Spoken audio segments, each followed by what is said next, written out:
Ona vitu wamechukua. Ona please, kwa nini tafadhali, kwa nini wanachukua vitu? Wamechukua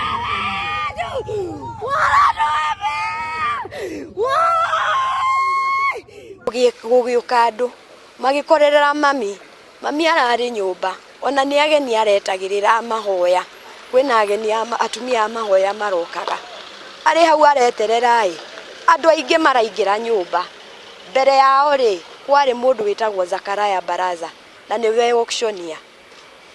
Akiuga atĩrĩrĩ, erĩtwo arute andũ na arĩ na court order.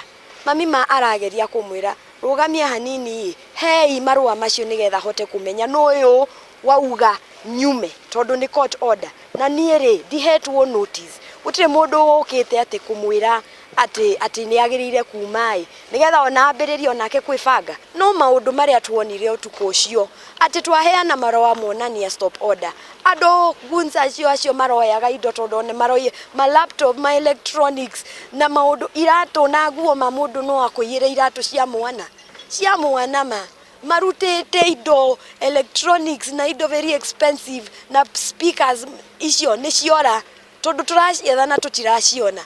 Haya marerwo marũgame maikara kando, na reke ngwĩre mũcibũ wa kũndũ, mũndũ a respect cibũ wa kũndũ tondũ nĩ okire na akĩmera mũweterere nginya thaa iria maũndũ maya magũthiĩ sawa, tweterere tũigue ũrĩa tũkwĩrwo. How did it then happen overnight? Nĩ kwagĩa na mũndũ ũroka gũkĩrĩmũ atĩ nĩwe mwene kuo na arĩa maikaraga kuo nĩ matuĩka tenants, na gũtirĩ ũndũ ũkoretwo kuo atĩ warĩrĩirio kana ũkerwo atĩ ndũĩ mũndũ ona angĩgĩtuĩka tenant wa mũndũ nĩ ũgĩaga na some sort of an agreement.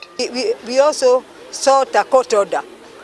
We brought the court order by 10, by 4. They said they cannot honor it.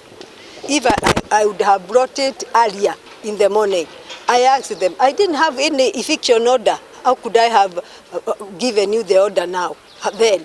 So they said they will not honor it, and they didn't honor. So they said they have not accomplished what they came for.